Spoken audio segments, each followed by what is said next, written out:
എൻ്റെ ലൈഫിൽ എന്നെ ഒരുപാട് ഹെൽപ്പ് ചെയ്തേക്കുന്ന ഒരു സംഭവമാണ് ഈ ജേർണലിംഗ് എന്ന് പറയുന്നത്.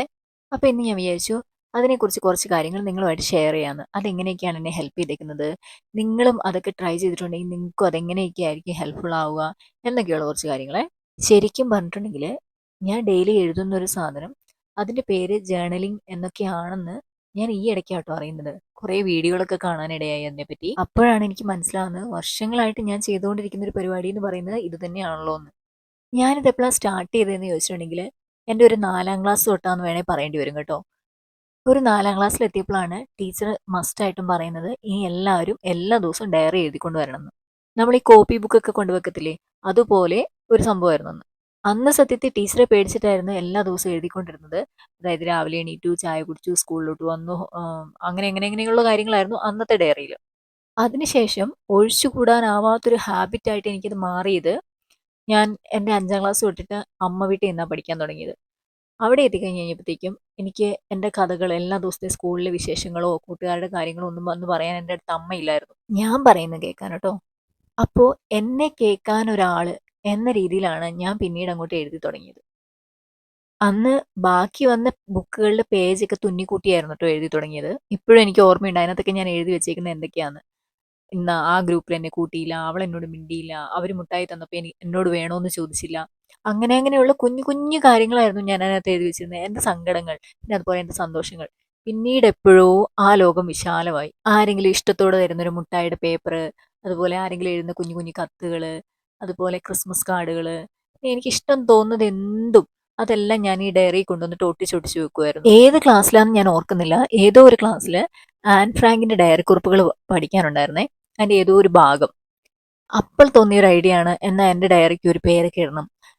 അങ്ങനെ ഞാൻ എൻ്റെ ഡയറിക്ക് ഒരു പേരൊക്കെ ഇട്ടു. അങ്ങനെ എൻ്റെ ഒരു ബെസ്റ്റ് ഫ്രണ്ട്, എനിക്ക് എന്ത് സന്തോഷം വന്നാലും സങ്കടം വന്നാലും എനിക്ക് ആദ്യം ഒന്ന് ഷെയർ ചെയ്യണം എന്ന് തോന്നുന്നത് എൻ്റെ ആ പുസ്തകത്തിനോടായിരുന്നു.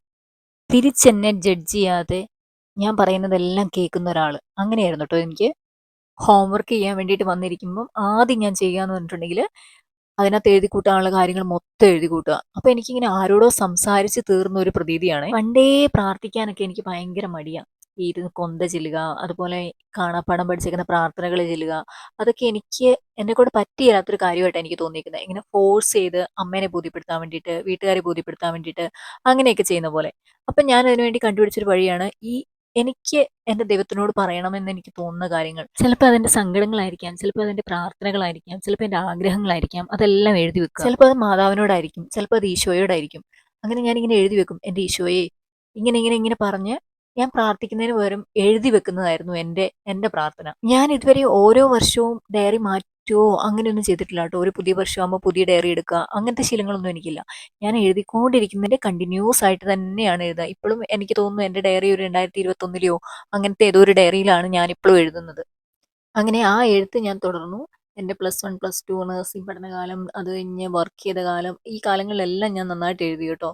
നഴ്സിംഗ് പഠിക്കുന്ന സമയത്തെ എൻ്റെ കൂട്ടത്തിലുണ്ടായിരുന്ന ഹോസ്റ്റലിലുണ്ടായിരുന്ന കുറേ കുട്ടികൾ ഞാൻ ഈ എഴുതുന്ന കണ്ടിട്ട് അവരും എഴുതാനൊക്കെ തുടങ്ങിയായിരുന്നേ. അവർക്ക് ഇപ്പോഴും കണ്ടിന്യൂ ചെയ്യുന്നുണ്ടോ എന്ന് എനിക്കറിയത്തില്ല. അതെന്ന് വെച്ചാലേ ഹോസ്റ്റലും ക്ലാസ് റൂമും തമ്മിൽ കണക്ഷൻ ഉള്ള ഒരു ഒരു ഒരു കോറിഡോറിൻ്റെ അപ്പുറവും ഇപ്പുറമായിരുന്നു ഞങ്ങളുടെ ഹോസ്റ്റലും ക്ലാസ്സും. അപ്പം നമുക്ക് എപ്പോൾ വേണമെങ്കിലും ഈ ക്ലാസ് റൂമിലേക്ക് ആക്സസ് ഉണ്ടായിരുന്നു. അപ്പം ഞാൻ ഫ്രീ ആയിട്ടിരിക്കുന്ന സമയത്ത്, എല്ലാവരും ഉറങ്ങുന്ന സമയത്തൊക്കെ ഞാൻ ഈ പുസ്തകവും പേനയൊക്കെ ആയിട്ട് പോയിട്ട് ക്ലാസ് റൂമിൻ്റെ ഏതെങ്കിലും മൂലയ്ക്ക് പോയിട്ടിരുന്ന് എഴുതും. അത് കണ്ട് പലരും വന്ന് ചോദിക്കാറുണ്ടായിരുന്നു, എന്താ നീ ഇങ്ങനെ എഴുതി വെക്കുന്നത്, ഇതിങ്ങനെ എഴുതുമ്പോൾ നിനക്ക് എന്ത് സന്തോഷമാണ് കിട്ടുന്നത് എന്നൊക്കെ എന്നോട് പലരും വന്ന് ചോദിക്കാറുണ്ടായിരുന്നു. അന്നൊക്കെ എഴുതുമ്പം ഡയറി മുഴുവൻ കളർഫുൾ ആയിരുന്നേ. കുറേ ക്രയോൺസും കുറേ കളർ പെൻസിലുകളും അങ്ങനെ എല്ലാം വെച്ചിട്ട് കുറേ പടങ്ങൾ വരച്ചു കൂട്ടും, കുറേ മാർക്ക് ചെയ്തിടും. പിന്നെ വായിക്കുന്ന പുസ്തകങ്ങളിലെ കോട്ടുകൾ എടുത്ത് എഴുതി വെക്കും. അങ്ങനെയൊക്കെ കുറേ എന്തൊക്കെയോ എന്തൊക്കെയോ തരത്തിൽ ഞാൻ എഴുതി കൂട്ടുമായിരുന്നു. എനിവേ ആ എഴുത്ത് ഇപ്പോഴും ഞാൻ കണ്ടിന്യൂ ചെയ്യുന്നു. കല്യാണം കഴിഞ്ഞ് 2 പിള്ളേരായി. എന്നാലും എല്ലാ ദിവസവും എഴുതാറുണ്ടോ എന്ന് വെച്ചാൽ എല്ലാ ദിവസവും ഒന്നും ഞാൻ എഴുതാറില്ല. എനിക്ക് എഴുതണമെന്ന് തോന്നുമ്പോൾ ഒരുപക്ഷെ ഭയങ്കരമായിട്ട് ഇമോഷണലി സങ്കടം വരുമ്പോഴായിരിക്കാം, അല്ലെങ്കിൽ സന്തോഷം വരുമ്പോഴായിരിക്കാം, അതല്ലെങ്കിൽ ആരെക്കുറിച്ചെങ്കിലും ഓർത്ത് വേദന തോന്നുമ്പോഴായിരിക്കാം. അങ്ങനെ എനിക്ക് തോന്നുന്ന കാര്യങ്ങൾ എഴുതണം എന്ന് തോന്നുമ്പോൾ ഞാൻ എടുത്ത് എഴുതും.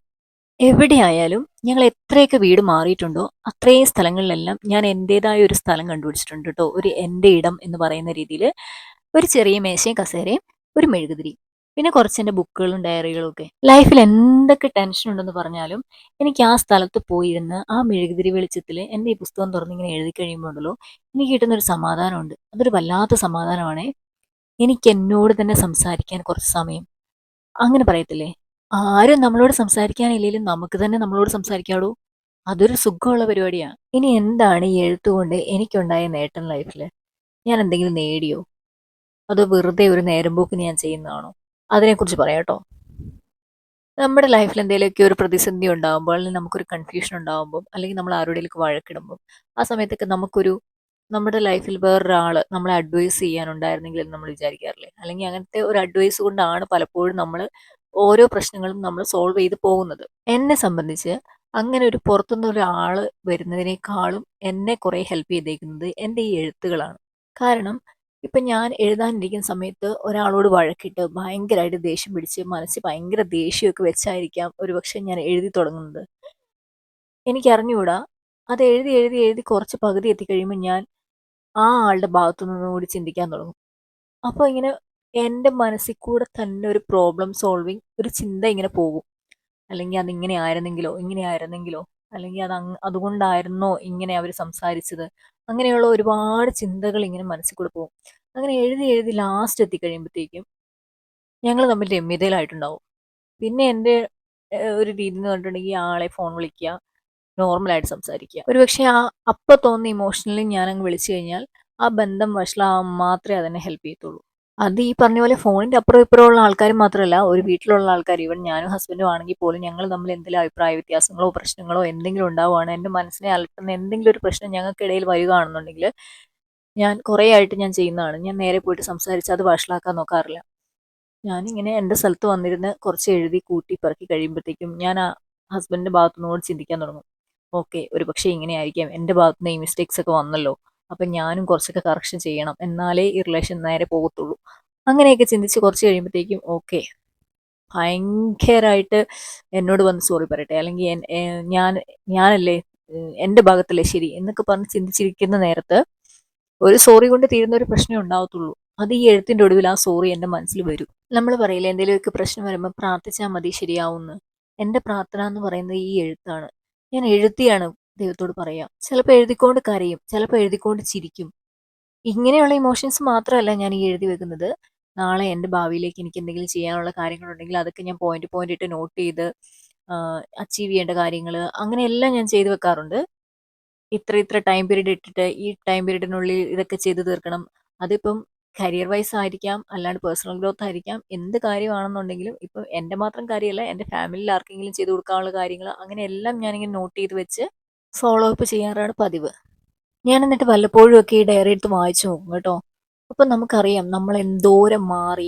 ഒരു 2 മാസം മുന്നേ ചിന്തിച്ചിരുന്ന ആളായിരിക്കില്ല നമ്മളിപ്പോ, അല്ലെങ്കിൽ ഒരു വർഷം മുന്നേ ചിന്തിക്കുന്ന രീതിയിലായിരിക്കില്ല നമ്മളിപ്പോ ചിന്തിക്കുന്നത്. ഇപ്പോൾ പഴയ ഡയറിയൊക്കെ ഞാൻ എടുത്ത് വായിച്ചു നോക്കുമ്പോൾ ഞാനിങ്ങനെ വിചാരിക്കും, ചില ചില സാധനങ്ങൾ വായിക്കുമ്പോൾ ഞാൻ വിചാരിക്കും എൻ്റെ ദൈവമേ ഞാൻ അന്ന് ഇങ്ങനെയൊക്കെ ചിന്തിച്ചിരുന്നോ, ഭയങ്കര പ്രൗഡായിരിക്കും. ചിലത് വായിക്കുമ്പോൾ എൻ്റെ ദൈവമേ ഞാൻ എവിടെയെങ്കിലും പോയി മാഞ്ഞു പോയിരുന്നെങ്കിൽ എന്നൊക്കെ തോന്നുന്ന രീതിയിലുള്ള ഒരുപാട് കാര്യങ്ങളുണ്ട്. അപ്പം നമ്മൾ ഓരോ ദിവസവും നമ്മളിങ്ങനെ മറന്നു പോകത്തില്ലേ, പല പല കാര്യങ്ങൾ നമ്മൾ മറന്നു പോകും. നമ്മുടെ ലൈഫിൽ ഭയങ്കര ഇമ്പോർട്ടൻ്റ് ആയിട്ടുള്ള പല പല കാര്യങ്ങൾ നമ്മൾ മറന്നു പോകും. അപ്പോൾ ആ ഡയറി കൂടെ ഒന്ന് പോവാന്നുണ്ടെങ്കിൽ നമുക്ക് നമ്മളെ തന്നെ തിരിച്ചു കിട്ടും. പിന്നെ ഞാൻ പറഞ്ഞല്ലോ എൻ്റെ വലിയൊരു സ്ട്രെസ് റിലീവറാണിത്. നോർമലായിട്ടുള്ള എല്ലാ ആൾക്കാർക്കും നമുക്കൊരു വലിയൊരു സന്തോഷം വന്നാലോ വലിയൊരു സങ്കടം വന്നാലോ അപ്പം തന്നെ ആരെങ്കിലുമായിട്ട് ഷെയർ ചെയ്യണം എന്നുള്ളൊരു സാധനം ഉണ്ടല്ലോ. അതുകൊണ്ട് ഈ രഹസ്യങ്ങളൊക്കെ നമ്മുടെ മനസ്സിലിരിക്കാൻ ഇത്തിരി പാടായിരിക്കും. പക്ഷെ എന്നെ സംബന്ധിച്ച് എനിക്കത് ഈ ബുക്കിനകത്തോട്ട് എഴുതി കഴിഞ്ഞാൽ പിന്നെ എനിക്ക് ആ ചാപ്റ്റർ ക്ലോസ് ആണ്. അതിന് വേറൊരാളോട് പറഞ്ഞാലും ശരി പറഞ്ഞില്ലെങ്കിലും ശരി എൻ്റെ മനസ്സിൽ അങ്ങനെ പ്രത്യേകിച്ച് ഒരു ഫീലിംഗും ഉണ്ടാവത്തില്ല. എൻ്റെ സന്തോഷം എന്ന് പറഞ്ഞാൽ ഇതിനകത്ത് എഴുതി വെക്കുക എന്നാൽ കഴിഞ്ഞു. എൻ്റെ ബെസ്റ്റ് ഫ്രണ്ട് അങ്ങനെ വേണമെങ്കിൽ പറയാം. എന്ന് വെച്ച് എനിക്ക് ഫ്രണ്ട്സ് ഇല്ല എന്നല്ല കേട്ടോ. എനിക്ക് ഒത്തിരി ഫ്രണ്ട്സ് ഉണ്ട്. അതിലൊരു 2 3 ഫ്രണ്ട്സ് എല്ലാ ദിവസവും വിളിച്ചിട്ടുണ്ടെങ്കിലും മണിക്കൂറുകളോളം സംസാരിക്കാൻ വിഷയങ്ങളുള്ള ഫ്രണ്ട്സ് ഉണ്ട് കേട്ടോ. അപ്പൊ ഞാൻ ഈ ഇടയ്ക്ക് ഒരു വീഡിയോ കണ്ടായിരുന്നു. ഈ ജേർണലിംഗ് എന്ന് പറയുന്ന എത്ര ടൈപ്സ് ഉണ്ട്, അതിനെ എങ്ങനെയൊക്കെ ഡിവൈഡ് ചെയ്തിട്ടുണ്ട്, എങ്ങനെയൊക്കെ നമുക്ക് ജേർണലിംഗ് എഴുതാം എന്നൊക്കെ പറഞ്ഞിട്ടെ. അതെനിക്ക് ഭയങ്കര ഹെൽപ്ഫുൾ ആയിട്ട് തോന്നി. അപ്പോഴാണ് ഞാൻ തിരിച്ചറിയുന്നത് ഞാൻ എഴുതിക്കൊണ്ടിരിക്കുന്ന ഈ ഡയറി എന്ന് പറയുന്ന ഒരു ജേർണലിംഗ് ആണെന്നുള്ളത്. അതിനകത്ത് പറഞ്ഞേക്കുന്ന പല പല ടൈപ്പുകൾ എല്ലാം കൂടെ മിക്സ് ചെയ്തിട്ടുള്ള ജേർണലിംഗ് ആണ് എൻ്റെ. പിന്നെ എന്തൊക്കെ ടൈപ്സ് ജേർണലിംഗ് ഉള്ളതെന്ന് ഞാനിവിടെ ഒന്ന് ജസ്റ്റ് മെൻഷൻ ചെയ്യാവേ. നമുക്ക് ട്രാവൽ ജേർണലിംഗ് ചെയ്യാം, അതുപോലെ തന്നെ ബുള്ളറ്റ് ജേർണലിംഗ് ചെയ്യാം, ഗ്രാറ്റിറ്റ്യൂഡ് ജേർണലിംഗ് ചെയ്യാം, പിന്നെ അതുപോലെ തന്നെ സ്പിരിച്വൽ ജേർണലിംഗ് ചെയ്യാം. അങ്ങനെ ഒത്തിരി ടൈപ്സ് ജേർണലിംഗ് ഉണ്ട്. അപ്പോൾ ഇതിനെപ്പറ്റിയൊക്കെ വിശദമായിട്ട് പറഞ്ഞ് ഒരു പുള്ളിക്കാരി, ഒരു എലിസബത്ത് എന്ന് പറഞ്ഞ ഒരു സൈക്കോളജിസ്റ്റ് ആണെന്ന് തോന്നുന്നു, പുള്ളിക്കാരി ഒരു വീഡിയോ ചെയ്തിട്ടുണ്ടായിരുന്നു. അത് ഞാനിവിടെ എവിടെയെങ്കിലും ഉണ്ടെന്ന് അറിഞ്ഞ ആ ദിവസം തൊട്ട് ഞാൻ എൻ്റെ മോന് വേണ്ടി എഴുതാൻ തുടങ്ങിയായിരുന്നു. അതും കൂടെ ഇവിടെ പറഞ്ഞിട്ടുണ്ടെങ്കിൽ വീഡിയോയ്ക്ക് ഭയങ്കര നീട്ടം കൂടി പോകും. അതുകൊണ്ട് ആർക്കെങ്കിലും ഒരാൾക്കെങ്കിലും അത് കേൾക്കാൻ താല്പര്യം ഉണ്ടെന്നുണ്ടെങ്കിൽ ഒന്ന് കമൻ്റ് ആയിട്ട് ഇടുവാണെങ്കിൽ ഞാനത് വേറൊരു വീഡിയോ ആയിട്ട് ചെയ്യാവേ. ഈ സംഭവമൊക്കെ ഉണ്ടല്ലോ, ഒരു 10-12 വർഷമൊക്കെ കഴിഞ്ഞ് എടുത്ത് വായിച്ചു നോക്കുമ്പോൾ നമുക്ക് കിട്ടുന്നൊരു ഫീലുണ്ട്. ഒരു അടിപൊളി ഫീലാണ്. നമ്മൾ നമ്മളിലേക്ക് തന്നെ തിരിച്ചു പോയി. ആ പഴയ പ്ലസ് ടുവിനൊക്കെ പഠിക്കുന്ന ഞാൻ ഈ 10-35 വയസ്സിൽ ഒരു 10-15-16 വയസ്സുകാരിയിലേക്ക് തിരിച്ചു പോകുക എന്ന് പറയുന്നത് അതൊരു രസമുള്ള കാര്യമാണോ. ഇപ്പം നിങ്ങൾ വിചാരിക്കും, ഓ എനിക്ക് ഇത്രയൊക്കെ പ്രായമായില്ലേ, ഇനിയിപ്പോൾ എന്ത് നോക്കാനാണ്. പ്രായമൊന്നും ഇതിനൊരു പരിധിയല്ല കേട്ടോ. നമുക്കൊരു 50-55 വയസ്സായി കഴിയുമ്പോൾ നമുക്കൊന്ന് പുറകോട്ട് പോയിട്ട് നമ്മുടെ 30കളും 35കളിലും നമ്മൾ എന്താണ് ചിന്തിച്ചിരുന്നതെന്ന് നമുക്കൊന്നുകൂടെ കാണാൻ പറ്റുവാണെങ്കിലോ, അതൊരു അടിപൊളി പരിപാടിയല്ലേ. ഈ ഫോട്ടോയും വീഡിയോസും ഒക്കെ നമ്മുടെ ബാഹ്യ കാര്യങ്ങൾ മാത്രമേ നമുക്ക് പിന്നീട് കാണിച്ചു തരത്തുള്ളൂ. നമ്മൾ ആ സമയത്ത് എങ്ങനെയായിരുന്നു നമ്മൾ ഇരുന്നത്, നമ്മൾ ഫിസിക്കലി എങ്ങനെയായിരുന്നു ഇരുന്നത്, നമ്മൾ സംസാരിച്ചിരുന്നത് എങ്ങനെയാണ്, അതൊക്കെ നമുക്ക് കാണാൻ പറ്റുള്ളൂ. പക്ഷെ നമ്മുടെ മനസ്സ് കാണണമെങ്കിൽ നമ്മൾ ഇതുപോലെ ഒന്ന് എഴുതി വെക്കണം. അതെനിക്ക് ശരിക്കും ഫീൽ ചെയ്യുന്ന എപ്പോഴാണെന്നറിയാമോ, മോന് വേണ്ടിയിട്ട് എഴുതിയ ഡയറി ഞാൻ എടുത്ത് വായിച്ചു നോക്കുമ്പോൾ അവൻ്റെ പല കാര്യങ്ങളും നമ്മൾ മറന്നു. അവനിപ്പോൾ 6 വയസ്സ് കഴിഞ്ഞു. അപ്പം നമ്മൾ വിചാരിക്കും നമുക്കെല്ലാം ഓർമ്മയുണ്ടെന്ന്. പക്ഷെ അങ്ങനെയല്ല. നമ്മൾ പലതും മറന്നു പോകും. കുഞ്ഞ് പറഞ്ഞിരുന്ന ഓരോ വാക്കുകള്, അങ്ങനെ പല പല കാര്യങ്ങളും നമ്മൾ മറന്നു പോയിട്ടുണ്ടാവും. അപ്പോൾ ഇതിങ്ങനെ വായിച്ചു നോക്കുമ്പോഴാണ് ദൈവമേ ഇവൻ ഇങ്ങനെയൊക്കെ ആയിരുന്നല്ലോ എന്ന് തോന്നുന്നത്. നമ്മുടെ കയ്യിൽ ഒരുപാട് വീഡിയോസ് ഉണ്ടാവും, ഒരുപാട് ഫോട്ടോസ് ഉണ്ടാവും. പക്ഷെ അതിലൊന്നും ഇല്ലാത്ത കുറേ കാര്യങ്ങൾ നമ്മുടെ ഈ എഴുത്തിലുണ്ടാവും. അവനൊരു പുതിയ വാക്ക് ആദ്യമായിട്ട് പറഞ്ഞപ്പം എനിക്കുണ്ടായ ഫീലിങ്സ്, അവൻ അമ്മേന്ന് എന്നെ ആദ്യമായിട്ട് വിളിച്ചപ്പോൾ എനിക്ക് തോന്നിയ തോന്നലുകള്, അങ്ങനെയൊക്കെ ഒരുപാട് കാര്യങ്ങൾ ഞാനിങ്ങനെ എഴുതി വെച്ചിട്ടുണ്ട്. നമ്മൾ റെക്കോർഡ് ചെയ്ത് വെച്ചേക്കുന്ന ഒരു വീഡിയോയിലും ഈ ഇമോഷൻസ് ഒന്നും ഉണ്ടാവത്തില്ലല്ലോ. കുറേ വർഷങ്ങൾക്ക് ശേഷം ഇതെടുത്ത് വായിച്ച് നോക്കുമ്പോൾ നമുക്ക് നമ്മളെ തന്നെ ഒന്ന് അനലൈസ് ചെയ്യാൻ പറ്റും. നമ്മൾ എത്രത്തോളം വളർന്നു, മെൻ്റലി നമ്മൾ എത്രത്തോളം സ്ട്രോങ് ആയി, അല്ലെങ്കിൽ അന്നത്തെ ഞാനാണോ ഇന്നത്തെ ഞാൻ, അന്നത്തെ എൻ്റെ ആഗ്രഹങ്ങളൊക്കെ ഇന്ന് സാധിച്ചോ, അങ്ങനെയൊക്കെ ഒരുപാട് കാര്യങ്ങൾ നമുക്ക് അറിയാൻ പറ്റും. കഥ പറഞ്ഞ് പറഞ്ഞ് കുറേ നേരമായി. എനിക്കറിയില്ല എൻ്റെ കൂട്ടത്തിൽ ഇത്ര നേരം ആരൊക്കെ ഉണ്ടായിരുന്നു എന്നുള്ളത്. സത്യം പറഞ്ഞിട്ടുണ്ടെങ്കിൽ എന്തൊക്കെയാണ് ഞാൻ ഈ വീഡിയോയിൽ പറഞ്ഞേക്കുന്നതെന്ന് എനിക്ക് തന്നെ ഓർമ്മയില്ല. ഞാൻ ഒന്നും കൂടെ കേട്ട് നോക്കട്ടെ കേട്ടോ. എന്തായാലും കുറേ നാളുകളായിട്ട് ഞാൻ ചെയ്യണമെന്ന് വിചാരിച്ചിരുന്ന ഒരു ടോപ്പിക്കായിരുന്നത്. ഈ വീഡിയോ കൊണ്ട് ഒരാളെങ്കിലും എഴുതി തുടങ്ങുകയെന്നുണ്ടെങ്കിൽ എനിക്ക് ഭയങ്കര സന്തോഷമാവും. ആരെങ്കിലും അങ്ങനെ ഒരു ഡിസിഷൻ എടുക്കുന്നുണ്ട്, എന്തെങ്കിലും പുതിയതായിട്ട് സ്റ്റാർട്ട് ചെയ്യുന്നുണ്ടെന്നുണ്ടെങ്കിൽ ഒരു കമൻ്റായിട്ട് ഇടുകയെന്നുണ്ടെങ്കിൽ എനിക്കത് ഭയങ്കര സന്തോഷമായിരിക്കും കേട്ടോ. ഇനിയും ഇതിനെക്കുറിച്ച് എനിക്ക് എന്തൊക്കെയോ പറയണമെന്നുണ്ട്. എന്നാലും ഞാനിവിടെ നിർത്തുവാണേ. എല്ലാവർക്കും നല്ലൊരു തുടക്കമായിരിക്കട്ടെ എന്ന് ആശംസിച്ചുകൊണ്ട് ബൈ.